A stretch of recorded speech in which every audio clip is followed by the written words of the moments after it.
Welcome to the chemistry room. कैसे हैं आप सब? ठीक। वीडियो नंबर सेकंड लेके आया है रेजोनेंस स्टेबिलिटी का। रेजोनेंस के अबाउट पढ़ा था कि ये है क्या, रेजोनेंस किस तरह होती है, रेजोनेटिंग स्ट्रक्चर्स पढ़ाए थे आपको प्रीवियस वीडियो में। अगर किसी ने नहीं देखी तो इसका पहला पार्ट देख के आए। GOC1 बाय शायद मोहम्मद शायद लिख लें, शायद सर लिख लें, जो भी लिख लें। तो रेजोनेंस स्टेबिलिटी, आपको कोई रेजोनेटिंग स्ट्रक्चर दे दे, बोले कि हाँ भाई बताएं इन दो में से सबसे ज्यादा स्टेबल कौन है, तो आप कैसे कंपेयर करेंगे स्टेबिलिटी भी कौन सा स्टेबल है। रेजोनेटिंग स्ट्रक्चर ड्रा कर लिया, सिग्मा पाई सिग्मा इस तरह आ गया, सिग्मा पाई लोन पेयर या जो भी इस तरह अरेंजमेंट के साथ जो मैंने आपको पढ़ाई थी वो आपने देख ली। सवाल यह है कि स्टेबल स्ट्रक्चर कौन सा है। हाइब्रिड स्ट्रक्चर आपको सिखाया था। अगर हाइब्रिड स्ट्रक्चर के अलावा जो हमने आपको हाइपोथेटिकल स्ट्रक्चर बताए उनमें से पूछे कौन सा सबसे ज्यादा स्टेबल है, तो उसके अबाउट आज पढ़ने वाले हैं रेजोनेंस स्टेबिलिटी। क्लियर है? चलो तैयार हो, रजिस्टर निकाल लो। रेजोनेंस स्टेबिलिटी पढ़ने वाले हैं। पहला रूल, रजिस्टर निकालने, सारे के सारे रूल जो लिखेगा, सबसे मेन रूल 3 रूल हैं जो आप मोस्टली यूज करेंगे। मोस्टली नेक्स्ट 2 है, टोटल रूल 5 है। मैं आपको 3 रूल ऐसे समझाऊंगा कि आप मोस्टली कवर कर लेंगे। बाकी 2 रूल्स ऐसे हैं जो आप ऑलरेडी पढ़ भी चुके हैं लेकिन आपको समझ भी आएगी। 2 रूल ऐसे हैं आपके सिलेबस में तो नहीं है लेकिन आपको समझना जरूरी है। 3 रूल तो आप समझेंगे समझेंगे, बाकी 2 रूल आप कहेंगे कि सर ये तो हमारे सिलेबस में नहीं है। सिलेबस में हो या ना हो आपने समझना है। खैर, फर्स्ट रूल ये है, हमें ये कहता है कोई भी रेजोनेटिंग स्ट्रक्चर हो, check the covalent bond, check the covalent bond. Sir covalent bond तो चेक कर लिया, फिर more the covalent bond, more number of covalent bond, more stable compound, more stable resonating structure. Clear है बात? तो फिर से पढ़ लें, इसको लिख भी लें। सबसे पहला रूल, रूल कौन से रूल पढ़ रहे हैं? रूल टू स्टेबल लिख लें ऊपर heading, rule of stability, rule of stability. Resonance की स्टेबिलिटी, किस चीज की? रेजोनेटिक स्ट्रक्चर जितने भी है उनकी स्टेबिलिटी के रूल्स पढ़ रहे हैं। क्लियर है? सबसे पहला रूल क्या है? Check the covalent bond, check the covalent bond. Covalent bond को आपने चेक किया, ठीक है। उसके बाद जिसमें ज्यादा कोवेलेंट बॉन्ड के होंगे, जिसमें ज्यादा नंबर ऑफ कोवेलेंट बॉन्ड होंगे वो ज्यादा स्टेबल होगा। अब इसके एग्जांपल से क्लियर करते हैं। एग्जांपल इसकी सिंपल से के लेते हैं ताकि आपको अच्छी तरह से समझ आए। यहां पे मैं लिखता हूं CH3O CH2, यहां पे लेता हूं मैं पॉजिटिव चार्ज। ठीक है, समझ आई बात? ये लोन पेयर, ये लोन पेयर, ये इसका रेजोनेटिंग स्ट्रक्चर बनाऊं अगर, तो क्या बनेगा? CH3, ये लोन पेयर इधर ट्रेवल हो जाएंगे O, डबल बॉन्ड CH2, इधर आ जाएगा पॉजिटिव चार्ज। अब चेक करें, check the number of covalent bond, check the number of covalent bond, more number of covalent bond more stable resonating structure. इसका नाम मैं रख दूं A, इसका नाम मैं रख दूं B। रूल के according number of covalent bond check करें, जो बॉन्ड बना हुआ है 1 2 1 2, it has 2 covalent bond, number of covalent bond, but it has 1 2 3, it has 3 number of covalent bond and it has 2 number of covalent bonds। तो check करें किसके number of covalent bond ज्यादा हैं। More number of covalent bond more stable resonating structure. A के B के ज्यादा हैं covalent bond, 1 2 3, इसके 3 हैं, 1 2 इसके 2 हैं, तो किसके ज्यादा हुआ है? बी के। तो B is more stable than A. Clear हुई बात? समझ में आई बात? सेम इस तरह एक और एग्जांपल लेता हूं, आप एग्जांपल्स के थ्रू समझें, बहुत अच्छी तरह से समझें, जो समझ ना आए कमेंट में पूछें। चलें चेक करते हैं।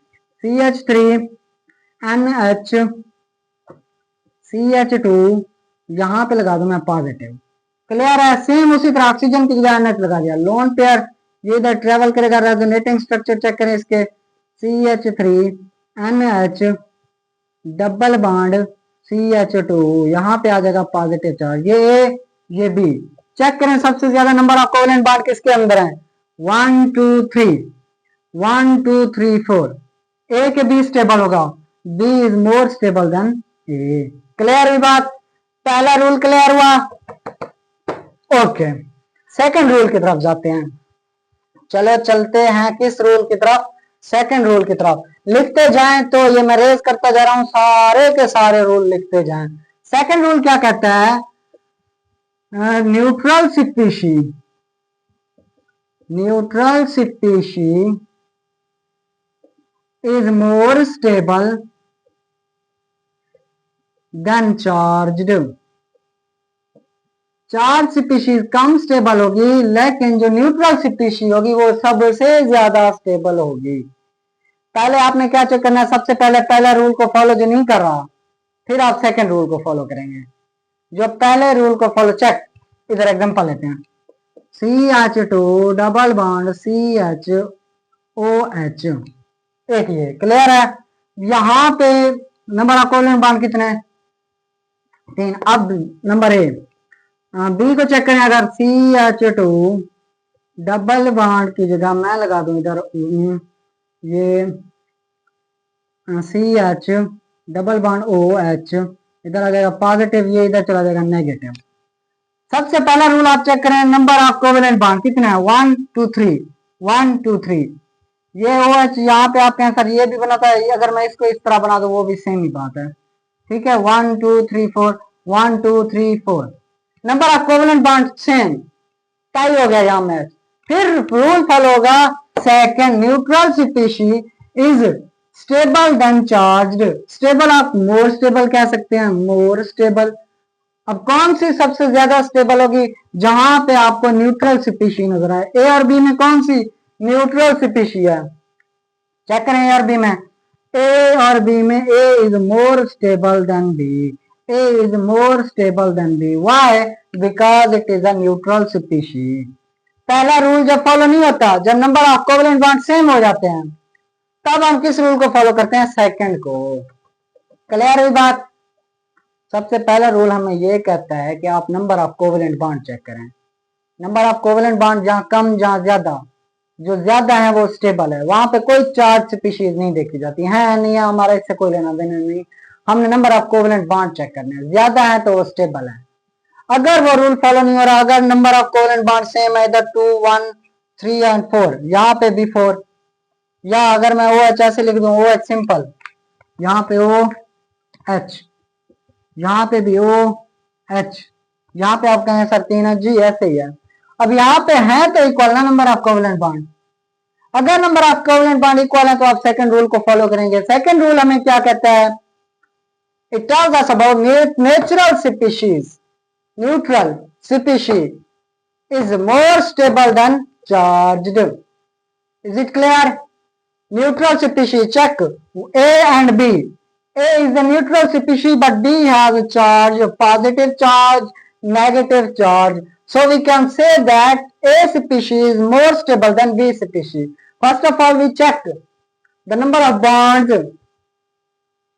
If they have equal number of covalent bonds, then the second rule is applied. We will check neutral species.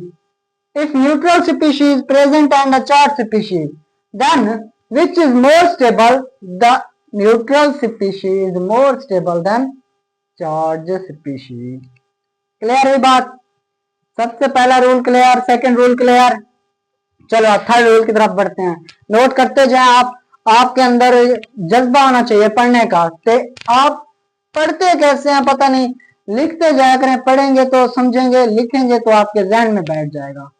आप ऐसे देखने से आप खाली समझेंगे, आपको याद नहीं होगा, लेकिन जिस दिन आप लिखना स्टार्ट करेंगे, नोट्स बनाना शुरू कर देंगे, तब आपको रिवाइज करने की जरूरत पड़ेगी। ठीक है, ओके। रूल नंबर 3 हमें क्या कहता है? रूल नंबर 3 हमें यह कहता है कि सबसे पहला रूल है number of covalent bond, check कर लिया जी सर, कर लिया। नंबर 2 पे क्या चेक करना था? न्यूट्रल स्पीशीज चेक कर ली सर। अब न्यूट्रल स्पीशीज मोर स्टेबल है जी सर, स्टेबल है। थर्ड रूल क्या कहता है? थर्ड रूल ये कहता है अगर कोई ऐसी स्पीशीज दी गई है, कोई ऐसे रेजोनेटिंग स्ट्रक्चर दिए गए हैं जहां पे नंबर ऑफ कोवेलेंट बॉन्ड बराबर हो या ना हो। जैसे मैं ये मैं लिखा देता हूँ, रूल लिखवा दूं फिर आपको एग्जांपल लिखवाता हूँ। रूल यह है कि more electronegative atom has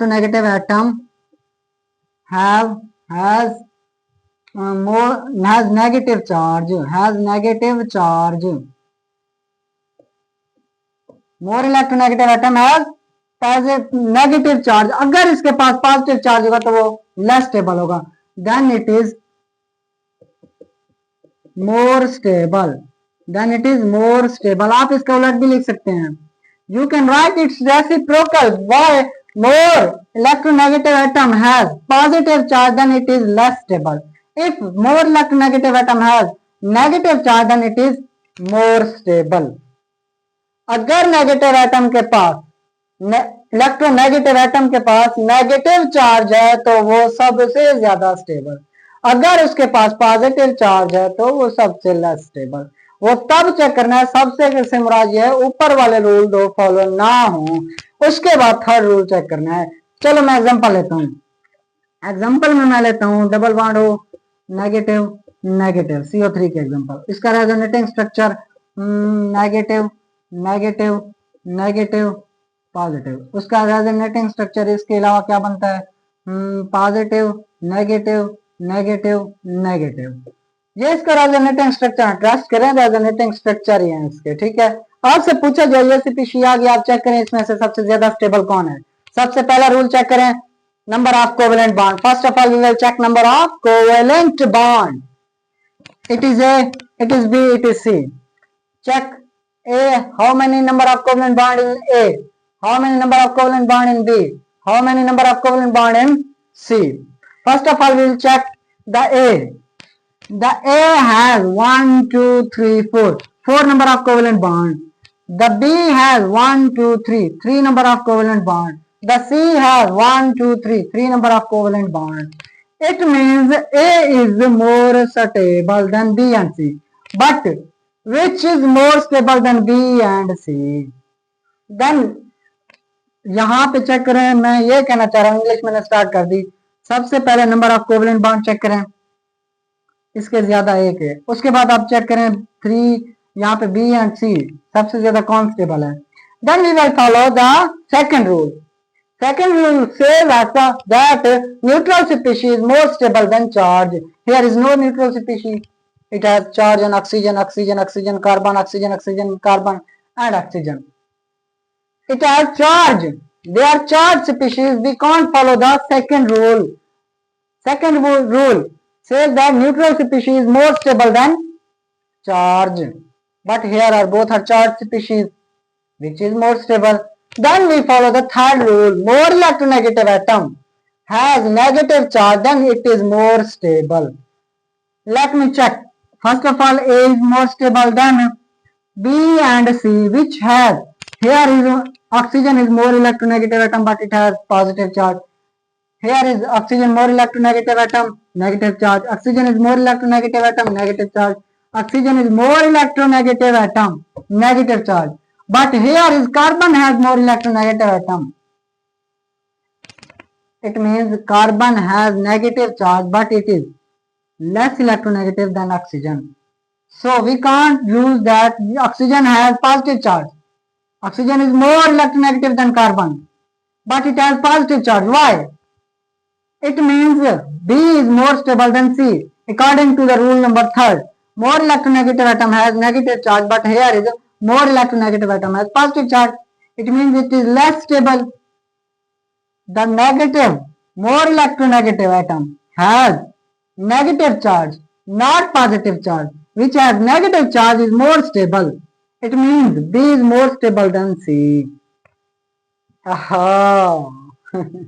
English में पढ़ाना शुरू कर दिया, आप लोग सोचेंगे कि सर क्या कहना शुरू हो गया। चलो, मैंने कहा कि सबसे पहले आप number of covalent bond check करेंगे, इसके 4 थे, उसके 3, उसके 3, तो इसका मतलब A स्टेबल है। उसके बाद मैंने कहा कि सबसे ज्यादा जो इलेक्ट्रोनेगेटिव एटम होगा उसके ऊपर नेगेटिव चार्ज होगा। यहाँ पे चेक करें कि ऑक्सीजन के ऊपर पॉजिटिव चार्ज आ गया। ऑक्सीजन कार्बन से ज्यादा इलेक्ट्रोनेगेटिव एटम है, कार्बन के पास नेगेटिव है तो इसका मतलब रूल की खिलाफ वर्जी है। कार्बन के पास नेगेटिव चार्ज नहीं होना चाहिए, पॉजिटिव होना चाहिए, जैसे इधर है। तो इसका मतलब ये लेस स्टेबल होगी। रूल में कहता है कि more electronegative atom means oxygen है, इधर है नेगेटिव चार्ज मींस इसके ऊपर पॉजिटिव नहीं नेगेटिव चार्ज होना चाहिए, then it is more stable, तब जाके ये मोर स्टेबल होगा। यहाँ पे क्या है, ये ऐसा फॉलो नहीं कर रहा, इसीलिए B is more stable than C. Clear हुई बात? बात क्लियर हुई? क्वेश्चन आ जाए, why A is more stable than B, B is more stable than C. याद से पूछा जाए which is more stable than B and C, दोनों स्ट्रक्चर दे दे, तब आप क्या करेंगे? तब आप बनाएंगे, बनाते रहेंगे रेजोनेटिंग स्ट्रक्चर, या आप इस रूल को फॉलो करके बताएंगे। क्लियर हुई बात? रूल को फॉलो करके बताएंगे, जब रूल फॉलो होगा तब जाके बात होगी। मैंने अभी आपसे कहा है कि मैं आपको 3 रूल परफेक्ट बताने वाला हूं जो आपको अच्छी तरह से समझ आए, जो आपकी बुक में फॉलो होते हैं, मोस्टली नेक्स्ट 2 भी होते हैं, लेकिन आपको इतना समझने के लिए, कंपाउंड के कंपैरिजन करने के लिए इतने बहुत हैं। अब रूल नंबर 3 में ये कहता है, चलो जी 3 की बात खत्म, 4 की बात करते हैं। रूल नंबर 4 में ये कहता है, चलो इसको रेज कर दें फिर आपसे पूछते हैं। रूल नंबर 4 में क्या कहता है, लेट्स सपोज हमारे पास सारी सेम स्पीशीज है, सारे के सारे सेम है, ए ये कोई कंपाउंड है ए, यहाँ पे पॉजिटिव, यहाँ पे नेगेटिव, यहाँ पे पॉजिटिव, यहाँ पे पॉजिटिव, सॉरी यहाँ पे नेगेटिव, यहाँ पे पॉजिटिव, यहाँ पे पॉजिटिव, कोई सी स्पीशीज है, मैंने ऐसे चार्ज बना दिए। उसके अलावा यहाँ पे पॉजिटिव, यहाँ पे पॉजिटिव बना दिया, यहाँ पे पॉजिटिव, यहाँ पे मैंने नेगेटिव बना दिया, यहाँ पे नेगेटिव बना दिया, यहाँ पे नेगेटिव। ये जनरल बता रहा हूं। रूल नंबर 4 को गौर से सुनिएगा, जनरल बता रहा हूं कैसे होगा। रूल नंबर 4 में यह कहता है कि अगर आपको ना ही नंबर ऑफ कोवेलेंट बॉन्ड से फर्क नजर आ रहा है, दोनों के दोनों सेम, ना ही कोई न्यूट्रल स्पीशीज हो रही है, मतलब इसमें रूल जो है ना फर्स्ट फॉलो हो रहा है ना सेकंड फॉलो हो रहा है। थर्ड रूल कहता था कि मोर इलेक्ट्रोनेगेटिव एटम पे नेगेटिव चार्ज होना चाहिए। हमने जनरल कहा कि सबके सब सेम एटम है, सबके सब सेम एटम है, they are all same atom, so we can't difference which is more electronegative, which is not more electronegative. It means it is nitrogen, we can say it is nitrogen just for general example, it is nitrogen और oxygen, let you suppose, कोई भी आप suppose कर सकते हैं, लेकिन वो atom एक ही लेना है, वहां पे सेम एटम है। मैं कहता हूं कि यहाँ पे सेम चार्ज, ये चार्ज स्पीशीज है, मतलब क्या हुआ कि सबके सब सेम है, तो हम ये नहीं कह सकते कि मोर इलेक्ट्रोनेगेटिव एटम पे नेगेटिव चार्ज होना चाहिए कि पॉजिटिव, क्योंकि पहली जो एग्जांपल हमने रूल नंबर 3 में पढ़ी वहां पे कार्बन का डिफरेंस ऑक्सीजन में आ रहा था। In rule number 3 we are differencing between carbon and oxygen. Oxygen was more electronegative atom than carbon, but in rule number 4 we want to say that it is same species, it is same. So how we can different that which is more electronegative atom, because if it is oxygen, same electronegativity, if it is nitrogen, same electronegativity, then how we can difference? Rule number 4 में यह कहता है कि आपने कैसे difference करना है, आपने चेक करना है। Rule number 4, same species, same charges apart from each other, same charges apart from each other, same charges एक दूसरे के क्या होने चाहिए, दूर, अपार्ट मीन्स दूर। And rule number 4 and unlike charges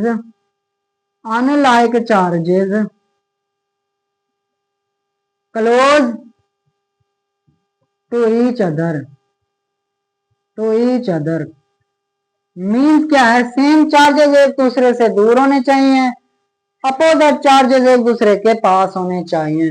I think ये नजर आ रहा होगा मेरे ख्याल में, लाख वाला, हाँ थोड़ा बहुत नजर आ रहा है।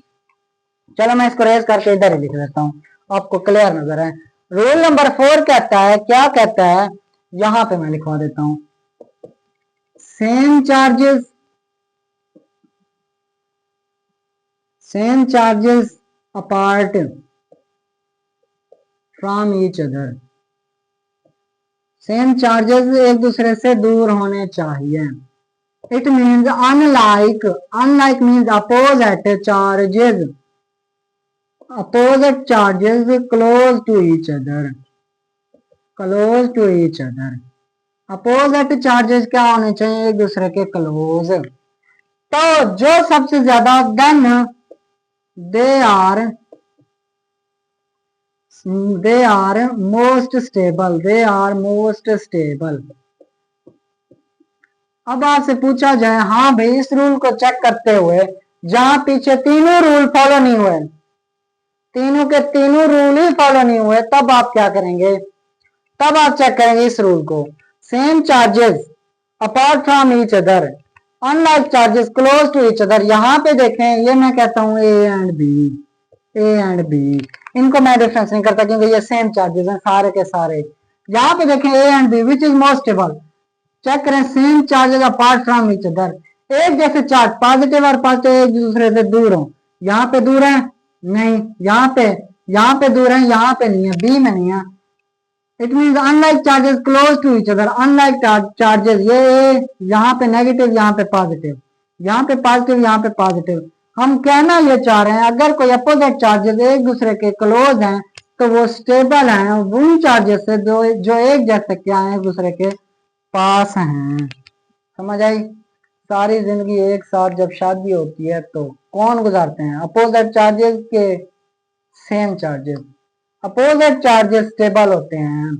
शादी क्यों की जाती है, कि बंदा स्टेबल हो जाए।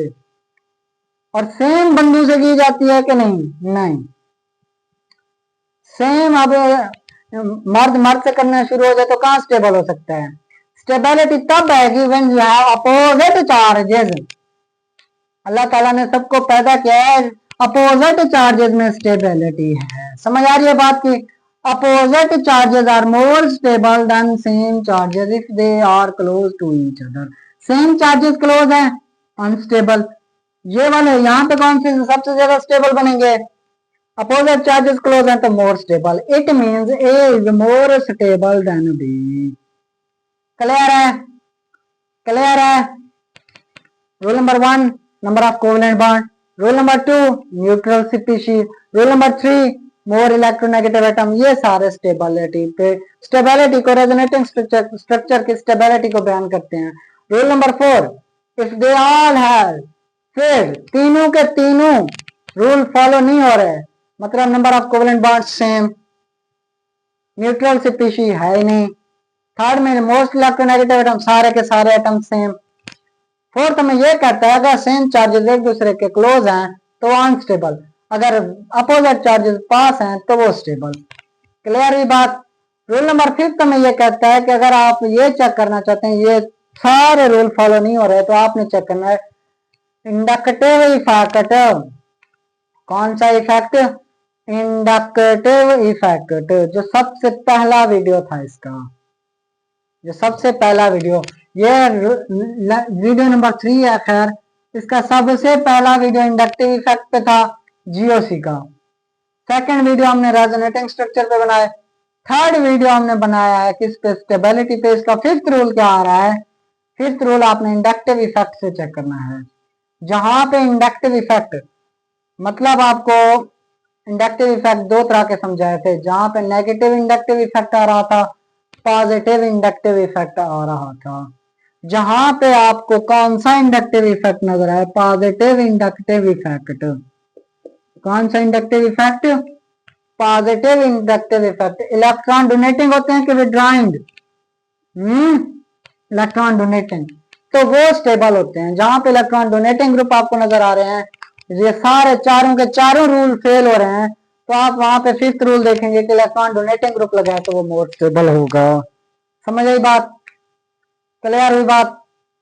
यहाँ पे लेक्चर करते हैं एंड ये था आपका कंप्लीट रेजोनेटिंग स्टेबिलिटी के अबाउट। प्रीवियस वीडियो में हमने इसके रेजोनेटिंग स्ट्रक्चर पढ़े थे, या हमने रेजोनेटिंग स्टेबिलिटी पढ़ी है। क्लियर हुई बात? क्लियर हुई? नेक्स्ट वीडियो हमारा आने वाला है हाइपर कंजुगेशन पे।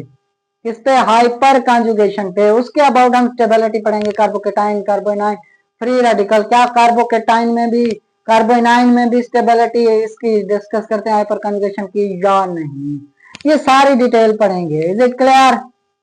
चलो जी, रजिस्टर से नोट कर लिया, रिवाइज कर लें। अभी मुझे दें इजाजत। अल्लाह हाफिज।